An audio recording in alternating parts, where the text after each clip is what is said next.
ये भी देखना पड़ेगा कि हम तूफान से लाए हैं किश्ती निकाल के इस देश को रखना मेरे बच्चों संभाल के। आप कहाँ से कहाँ तक ट्रैवल किया है, आप कहाँ से कहाँ आए हैं। जो मैं कह रहा था कि पिछले 10 वर्षों में देखिए आप कहाँ पहुंच गए हैं। मैं किसी स्कूल और कॉलेज और किसी ब्रांडेड स्कूल और कॉलेज की बात नहीं कर रहा हूँ, लेकिन शिक्षा के क्षेत्र में अगर चले जाए तो कितनी यूनिवर्सिटीज, कितने इंजीनियरिंग कॉलेज, कितने और आपके इंस्टीट्यूशंस खुले हैं, कितने सारे आपके जो हॉस्पिटल्स हैं, चाहे वो एम्स हो या कोई और हो, वो खुले हैं। इंफ्रास्ट्रक्चर में आप देख लीजिए, चाहे वो उड़ान हो, जहाँ पे कि एयरपोर्ट की कोई कल्पना नहीं कर सकता था, जहाँ रेलवे स्टेशन की भी कल्पना नहीं होती थी, वहां पे आज एयरपोर्ट है। और ये सब कब है? जबकि हमने कोविड के दंश को झेला है। कोविड होने के बावजूद भी, फिर मैं कहूंगा अब आप आलोचना कर सकते हैं, लेकिन आलोचना भी सकारात्मक होनी चाहिए। उसके बावजूद भी विश्व की सबसे तेजी से बढ़ती हुई अर्थव्यवस्था भारतवर्ष है। इस पे हमको गुमान, अभिमान और गर्व होना चाहिए।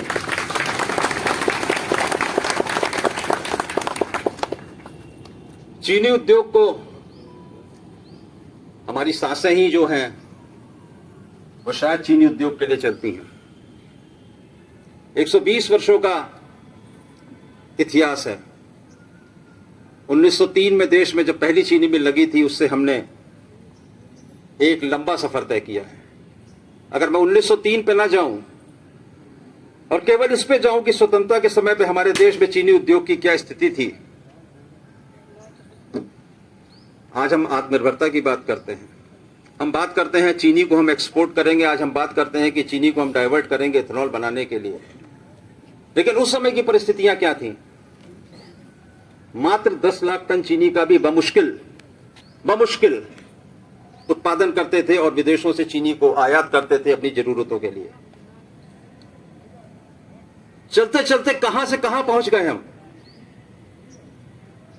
और चीनी उद्योग के इस विकास में, इस आधुनिकीकरण में और उसको आत्मनिर्भर बनाने में इस इमारत का, इसमें कार्यरत मनीषियों का बहुत बड़ा योगदान रहा है। और ये योगदान ये संस्थान अभी भी लगातार दे रहा है। आज हम ग्रीन एनर्जी की बात कर रहे हैं।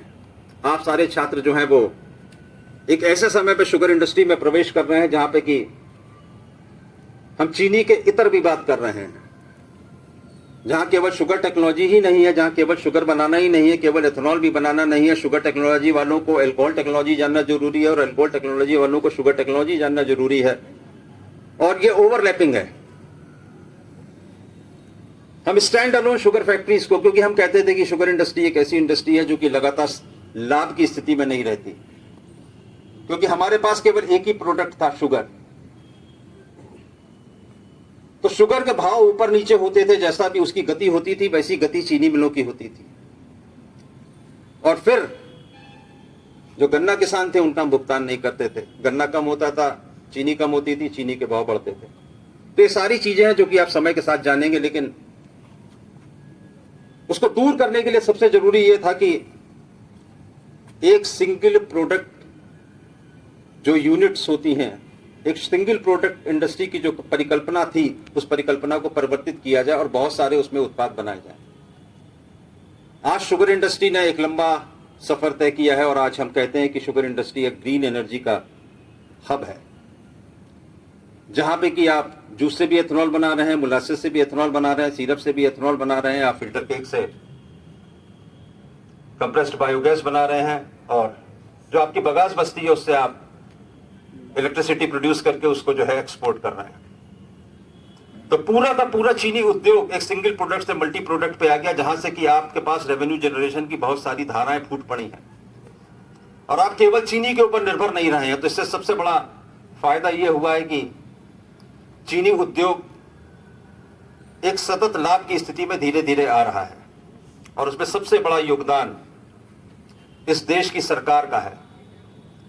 2018 में जब नेशनल बायोफ्यूल पॉलिसी आई, कुछ चीजें ऐसी हैं जिनको कि मैं बार बार कहूंगा और बार बार कहते हुए भी नहीं थकूंगा, और बार बार इस देश के पूरे चीनी उद्योग को कृतज्ञ होना चाहिए भारत सरकार का कि वो 2 पॉलिसी ऐसी लेके आए जिन्होंने कि इस देश के पूरे चीनी उद्योग में एक आमूलचूल परिवर्तन कर दिया।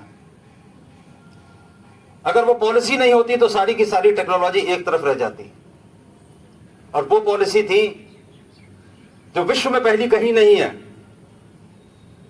Differential pricing policy for ethanol. आप किस चीज से इथेनॉल बनाते हैं उसके आधार पर आपको इथेनॉल का मूल्य, रस से बनाते हैं, सिरप से बनाते हैं, शुगर से बनाते हैं तो ये, अगर आप बी हैवी से बनाते हैं तो ये, सी हैवी से बनाते हैं तो ये, मक्के से बनाते हैं तो ये, चावल से बनाते हैं तो ये, और जो आप डिटेरिएटेड या ब्रोकन राइस से बनाते हैं तो उसका एक अलग दाम होगा। ढूंढ लीजिएगा किसी भी पेपर में, किसी भी किताबों में, ये पॉलिसी मेरी जानकारी के अनुसार से कहीं नहीं मिलेगी। और दूसरी थी minimum selling price of sugar. Bharatvarsh की धरती के ऊपर अगर कोई भी चीनी बेची जाएगी तो उसका एक न्यूनतम मूल्य होगा। पहले वो 29 रुपए था, अब वो 31 रुपए है। तो सबसे बड़ी चीज जो परिवर्तन मैंने आपको बताया वो परिवर्तन इथेनॉल के रूप में आया, जो कि एक गेम चेंजर के रूप में आया। लेकिन ये बात मैं बार बार चीनी उद्योग से भी कहता हूं कि आपको कॉम्प्लेसेंट होने की जरूरत नहीं है। आपको बहुत अपने आप को आराम की स्थिति में महसूस होने की जरूरत नहीं है, क्योंकि इथेनॉल के साथ भी चुनौतियां हैं। इस साल जरूर हमने अभी तक 11.77% इथेनॉल का लक्ष्य प्राप्त कर लिया है, जबकि हमारा लक्ष्य 12% का है। लेकिन जिस तरीके से क्लाइमेट चेंज है, जिस तरीके से ग्लोबल वार्मिंग है, जिस तरीके से अल नीनो इफेक्ट है, जिस तरीके का रेनफॉल है, और जिस तरीके के प्रेडिक्शंस हैं कि इस साल हमारी राइस की क्रॉप कितनी होगी, तो जो हम सोच रहे थे कि हम लगभग 45% इथेनॉल ग्रेन से लेंगे, उस पर संकट के बादल हैं। सभी परेशान हैं। ऐसा नहीं है कि जिन्होंने इथेनॉल की इकाइयां लगाई हैं वो परेशान है, सरकार भी उतना ही परेशान है, और शिद्दत से, पूरी शिद्दत के साथ उसका समाधान खोजने की कोशिश की जा रही है एक विन विन सिचुएशन के लिए। लेकिन इथेनॉल ने एक काम जरूर किया, इन्वेस्टमेंट्स आए, एम्प्लॉयमेंट आया, रूरल इकोनॉमी आगे बढ़ी, किसानों का भुगतान हुआ। आपको जान के खुशी होगी कि इस साल 92.5% से ऊपर किसानों का गन्ने का जो भुगतान है वो अभी तक हो चुका है। ऑल टाइम हाई रिकॉर्ड है। और किसान जो थे हमारे, जो एक अन्नदाता थे, वो एक ऊर्जादाता के रूप में परिवर्तित हो गए। दूसरे फ्रंट पे भी काम किया, क्योंकि डिमांड सप्लाई को बैलेंस करना था, और वहां पे भी सरकार के दूरगामी नीतियां और प्रोएक्टिवनेस काम में आई, जहां हमने पिछली साल लगभग 120 लाख टन चीनी का निर्यात किया। इस साल भी हम 161 लाख टन चीनी का 61 लाख टन चीनी का निर्यात कर चुके हैं। और इन सब चीजों में, इन पॉलिसीज को बनाने में, इन पॉलिसीज के बारे में इनपुट्स देने में, इथेनॉल के विभिन्न मॉडल बनाने में, स्पेशलिटी शुगर्स बनाने में, प्लांटेशन व्हाइट शुगर्स की यूनिट को रॉ रिफाइंड शुगर यूनिट्स में कन्वर्ट करने में नेशनल शुगर इंस्टीट्यूट की अहम भूमिका रही है, और जिसके लिए मैं आप सबको बधाई देता हूं। यह भी देख के खुशी होती है कि अब बहुत सारे देश हमारी तरफ देख रहे हैं। अगर मैं पिछले 10 वर्षों का आकलन करता हूं, जब से हमारी सरकार आई है, कितने सारे चीनी उत्पादक देश वो राष्ट्रीय शर्करा संस्थान में आए हैं।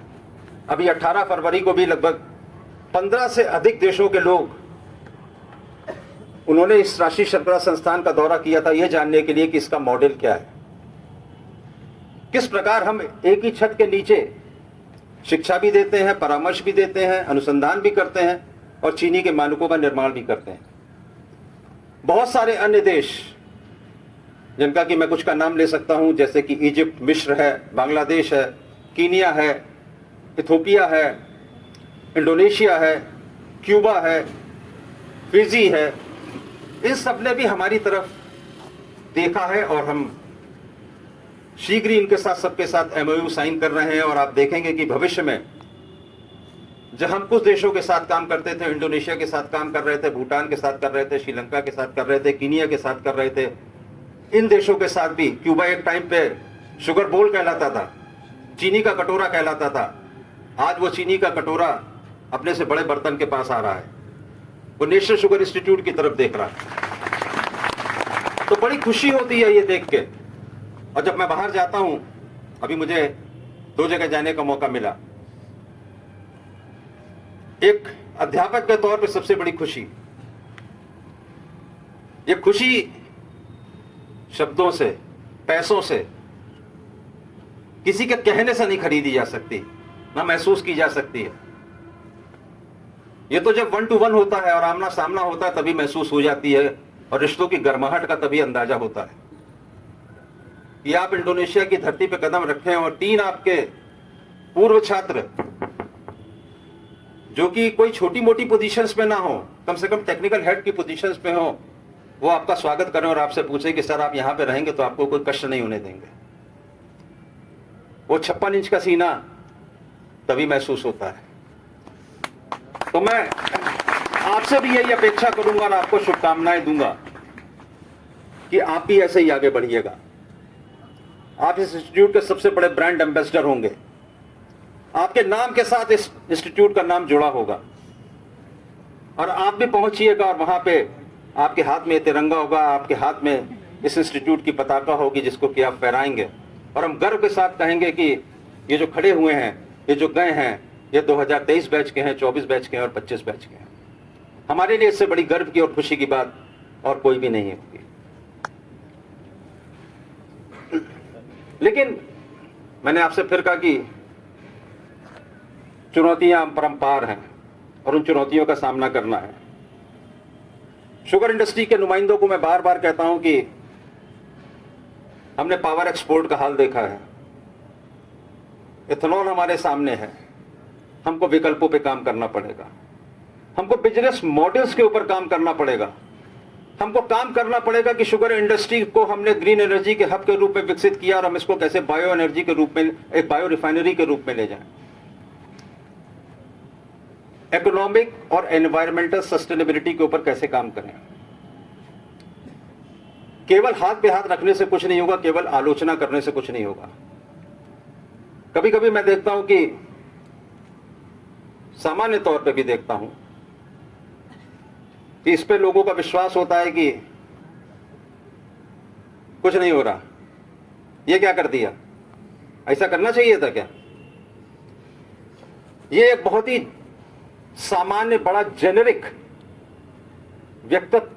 वक्तव्य है जो कोई भी दे सकता है। मैं बार बार कहता हूं कि चैरिटी बिगिंस एट होम। आप खुद क्या कर रहे हैं पहले आप उसको देखिए। आप खुद एक मॉडल बन के सामने आइए, आप दिखाइए कि हां ऐसा हो सकता है, केवल बातों को करने से कोई लाभ नहीं होगा। तो उनके बारे में मैं जरूर एक चीज कहना चाहूंगा कि मैंने अपने लगभग 37 वर्ष के चीनी उद्योग में और 35 वर्ष के इस मेरी कर्म भूमि राष्ट्रीय शर्करा संस्थान में बिताने के बाद आलोचनाओं को और सलाहों को देखने के बाद उनको भी नसीहत के लिए किसी ने क्या खूब कहा है कि उम्र जाया कर दी लोगों ने औरों के वजूद में नुक्स निकालने में। उम्र जाया कर दी लोगों ने औरों के वजूद में नुक्स निकालने में। इतना खुद को तराशा होता तो फरिश्ते बन जाते। जितना आप दूसरों को ज्ञान देते हैं उसका 1% ज्ञान अपने ऊपर लगा लिया होता, उतना नेशनल करेक्टर और इंस्टीट्यूट के लिए करेक्टर अपना बढ़ा लिया होता, तो शायद इंस्टीट्यूट कहीं किसी और ऊंचाइयों को भी छू रहा होता। यह हिंदुस्तान उतना विदेशियों से नहीं हारा था जितना अपनों से हारा था। बहुत सारे उदाहरण देंगे। गर्मी में बहुत ज्यादा मैं सोचता हूं कि ना बोलूं, आगे आने वाले समय में और लोग मुस्कुराते हुए हैं वो बोलेंगे, तब आप सुनिएगा। तो लेकिन ये जरूरी है मैं कहीं भी रहूंगा, कभी भी रहूंगा, लेकिन अपने आप को इस इंस्टीट्यूट से अलग करके नहीं देख पाऊंगा। ये मेरे व्यक्तित्व की कमजोरी है या खूबी है, इसको आप कुछ भी मान लें, लेकिन यह जरूरी है कि हर एक को कंट्रीब्यूट करना है। आपके छात्र के रूप में आपकी जो ड्यूटी है वो आपको करनी है, आपकी स्टाफ के रूप में जो ड्यूटी है वो आपको करनी है, एक निदेशक के रूप में मेरी जो ड्यूटी है मुझे करनी है। आलोचना यथार्थपरक होनी चाहिए, केवल सलाह देने के लिए नहीं होनी चाहिए, पहले ये देख लेना चाहिए कि हमने क्या किया है। तो खैर स्टूडेंट्स, 5 मिनट और लूंगा उतना तो तुमको मुझे झेलना पड़ेगा। तुम्हारे लिए सबसे इंपॉर्टेंट एक चीज और है, अनुशासन। वो मैं बार बार कहता हूं, और आज मैं अनुशासन पे कोई नसीहत नहीं देने वाला, केवल टाइम मैनेजमेंट। तुम्हारे जो कोर्स है वो कोर्स एकदम डिफरेंट है। ये ऐसे नहीं है कि जो 4 साल के कोर्स हैं कि जहां 4 साल पढ़ना है, जो पहले साल में नहीं हुआ वो दूसरे साल में कवर कर लिया। और कुछ कोर्स तो ऐसे हैं जो कि 2020 क्रिकेट मैच से भी बदतर हैं। 4 महीने में स्वतंत्रता दिवस, जन्माष्टमी, रक्षाबंधन, घर जाना, घर में मम्मी बीमार है, पापा को देखने जाना, शादी अटेंड करना, सब कुछ करने के बाद जो समय बचेगा उसमें पढ़ना। और उन 4 महीनों में तुमको ज्ञान अर्जित करना है और अपने आप को प्रूव करना है इंडस्ट्री में।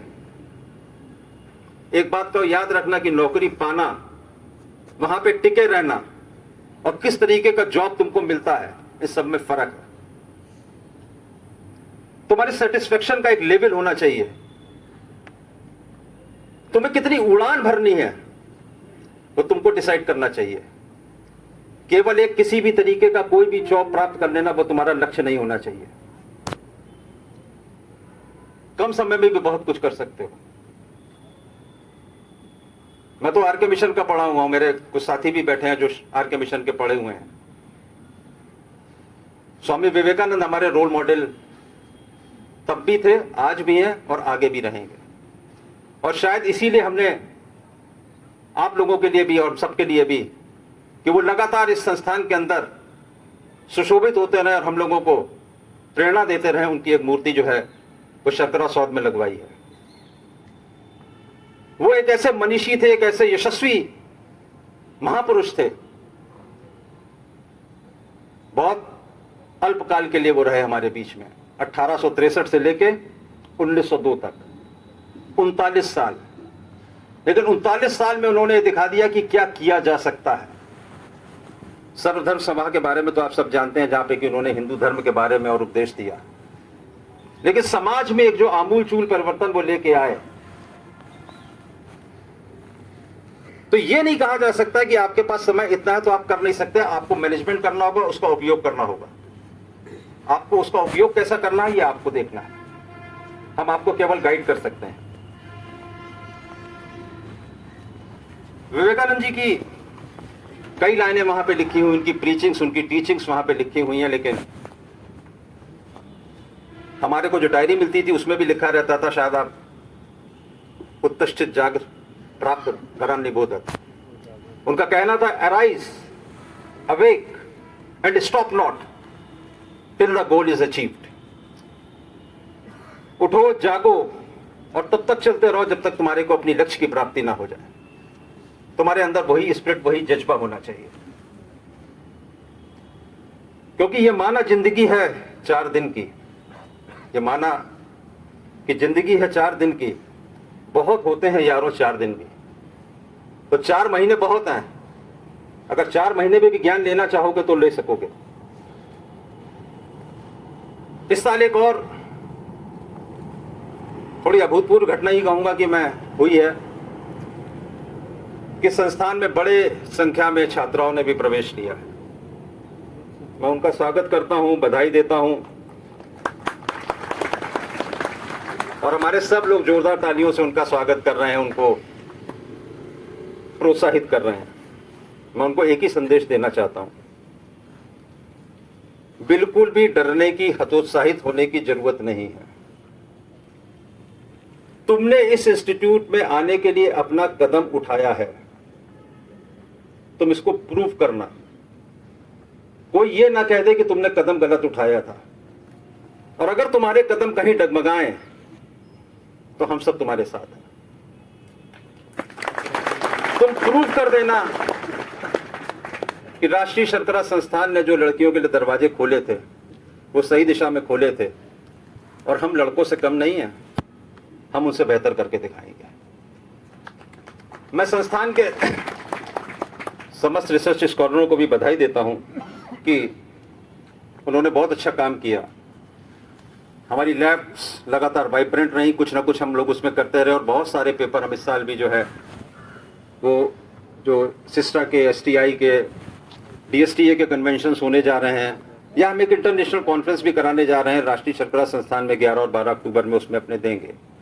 उन्होंने पेटेंट भी फाइल किए हैं, तो मैं जहां आप सबको बधाई देता हूं वहां ये भी कहता हूं कि आपकी गति कम नहीं पड़नी चाहिए। आपने जितना किया है उससे आगे के लक्ष्य अपने लिए निर्धारित करें। आपने देखा होगा पिछले कुछ महीनों में, कुछ समय में बहुत सारे फैक्ट्री वाले, विजयनगर शुगर से लेके धामपुर शुगर्स वाले, वो लगातार संस्थान के पास आ रहे हैं और वो चाहते हैं कि आपने जो तकनीकें लेबोरेटरी में डेवलप की हैं उनको हम आगे लेके जाएं। तो ये आपके लिए फूड है, आपके लिए एनर्जी है, और इस एनर्जी का आप सदुपयोग करें और अपनी लैब्स में और काम करें और उसको आगे लेके जाएं।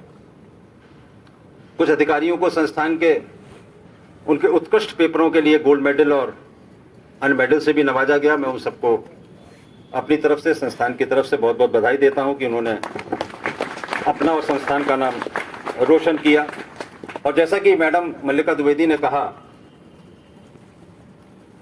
किसी भी चीज को अगर हम बार बार करते हैं तो हम ये प्रूव करते हैं कि हम सही में अच्छा काम कर रहे हैं। इसका एक उदाहरण ऐसे देते हैं कि आप कहीं एक बार जाएं और एक चीज ले आएं और उस दुकान में दोबारा ना जाएं, तो इसका मतलब है वो दुकानदार बहुत विश्वसनीय नहीं है, क्योंकि आपने उसके पास बार बार जाके सामान नहीं खरीदा।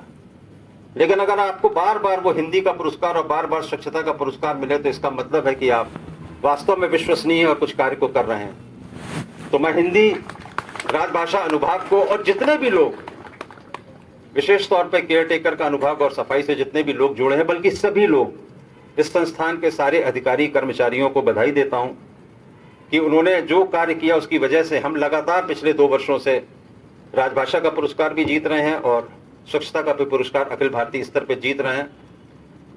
और हमारी कोशिश है, और जिस तरीके की मैं यात्रा देख रहा हूं, जिस तरीके के लक्ष्य निर्धारित किए गए हैं कि इस साल हम दोनों प्रथम पुरस्कार जीतने जा रहे हैं, मेरा विश्वास है कि हम सब लोग मिल के कार्य करेंगे। जो भी आपस में आपकी शिकायतें हो सकती हैं, आपकी गलतफहमियां हो सकती हैं, आपकी विचार भिन्नता हो सकती है, उसको संस्थान के हित में, प्रदेश के हित में और देश के हित में दूर करते हुए ये देखेंगे कि हम और कैसे बेहतर कार्य कर सकें और इस संस्थान को, इस प्रदेश को और इस देश को नई ऊंचाइयों पर पहुंचा सकें। वैसे तो ये कहने की जरूरत नहीं होती, लेकिन फिर भी चलते चलते 4 लाइन आपके लिए है, क्योंकि ये 15 अगस्त है, कि फना होने की इजाजत नहीं ली जाती। फना होने की इजाजत नहीं ली जाती। ये वतन की मोहब्बत है जनाब, पूछ के नहीं की जाती। तो बहुत बहुत धन्यवाद। और इसी के साथ मैं 3 बार जय हिंद और भारत माँ की वंदना करूंगा। आप मेरे साथ। मैं ये नहीं पूछूंगा कि हाउ इज द जोश, क्योंकि मुझे मालूम है कि आपके अंदर भरपूर ऊर्जा है और इसकी आवाज कम से कम यहां से 500 मीटर दूर तक तो जरूर सुनाई पड़ेगी। तो भारत माता की, भारत माता की, भारत माता की।